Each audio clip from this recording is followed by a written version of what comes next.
राधे राधे सभी को। आज कृष्ण और राधा रानी की एक और रोचक लीला बंसी चुरानी, जिसमें गोपियाँ कृष्ण जी की बंसी चुरा ले जाती हैं, की रोचक कहानी आपको सुना रही हूँ। जब भी कान्हा जी बंसी बजाते हैं तो सारी गोपियाँ मंत्रमुग्ध होकर उनकी बंसी की धुन में खो जाती हैं और अपने सारे काम काज भूल जाती हैं। इस कारण घर में उनकी डांट फटकार पड़ती है। तो गोपियाँ कहती हैं, ये कृष्ण जैसी बंसी जाते हैं कि हम अपना सुध बुध खो जाते हैं। हमें ऐसा काम करना चाहिए कि जब हम काम से फ्री हो जाएं तब ये बंसी बजाएं, तो हम इनकी बंसी को ध्यान से सुने और हमें कोई डांट फटकार ना लगाए। तभी सभी गोपियाँ आपस में एक वृक्ष के नीचे खड़े होकर एक विचार बनाने लगती हैं। कहती हैं, चलो अब एक काम करेंगे, कान्हा जी की बंसी को चुरा लेंगे और जब हमारा मन हुआ करेगा तब हम उसे बंसी दे दिया करेंगे। जब विचार बातें कर रही थी उस समय कृष्ण जी से थोड़े बड़े उनके एक मित्र थे, मधुमंगल।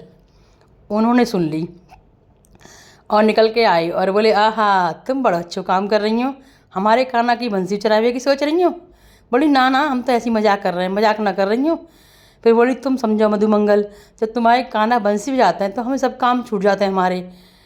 तुम ऐसा कोई उपाय बता दो कि हम मतलब बंसी ना चुरानी पड़े और हमें काम है जाए और उनकी बंसी की धुन सुन लें।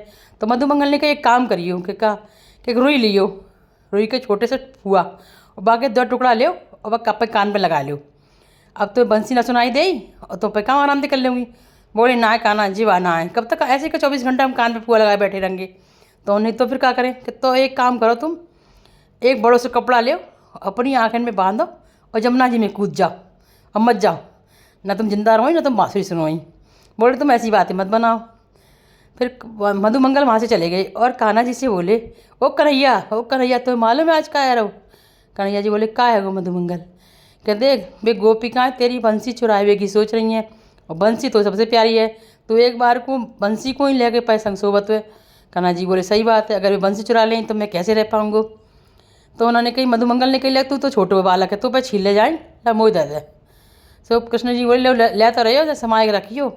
मधुमंगल ने बांसुरी ले ली और अपनी कमर में लगा ली और एक पेड़ के नीचे बैठ के तपस्या करने लगे। गोपिका को मालूम पड़ी कि कोई संत आएगा वह, तो जाके दूध दही मक्खन रख दे, उसकी खुशबू सूंघ के मधुमंगल सब भूल गए और खाने लगे और गोपिका ने उनकी बंसी चुरा ली।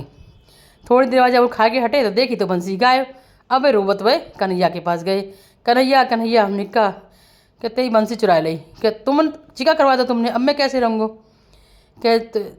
तुम तो कह रहे कि तुम बचा लोगे कि मुँह ना मालूम, बेकब मुँह कछु माखन में कछु मिला के खवा दो और मुँह वो सुना रहो और मैं बंसी चुरा लेंगे।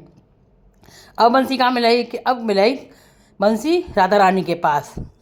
कन्हैया जी राधा रानी के पास गए और मनुहार कर ले करे, भैया हमारी बंसी दे दो। राधा रानी ने जो सभी योजना बनाई थी, राधा रानी ने कहा था, वैसे तो कन्हैया मोती मिलवे आएंगे ना, अब मैं ऐसी कुछ करूँ कि उनकी बंसी इनसे दूर रही तो ये मोती पिनवे पे आएंगे। और सभी गोपिकाएँ सब बंसी से बहुत चिढ़ती, कहती, ये तो हमारी सौतन है, जाए जाने कौन से ऐसे पुण्य करो जो कन्हैया के अधरन पर रहते हैं और हमारी माँ देखत ना है, और जो ना हो तो कन्हैया हमारे संग नाचें कूदें, हमें देखें, जाई के संग लगे रहते हैं। तो उन्होंने कन्हैया जी ने बहुत मनुहार करी, तब राधा रानी ने बंसी निकाल के दी। फिर बोली कि एक बंसी तो तुम दे रहे हैं, तुम बजाओ और हमें सब नाचेंगे। तब कान्हा जी ने बंसी बजाई तो उनकी बंसी की धुन सुन के सभी गोपिकाएँ, राधा रानी सब नाचल करे। उनके नाच के देखे मोर पंछी, हवा, पेड़ पौधा सब नाच रहे हैं। ऐसी मधुर लीला रह रही है जैसी उन्हें बंसी चलाई। और बाकी बाद में बंसी जब वापस करी, पाके बंसी पाके कृष्ण जी इतने खुश भये कि उन्होंने इतनी मधुर बंसी बजाई के बाद सुन के सारो जगमंडल पूरा झूमिल करो मस्ती थे। अगर आपको ये कहानी पसंद आई हो तो मेरे चैनल को सब्सक्राइब कीजिए, लाइक कीजिए, शेयर कीजिए। राधे राधे।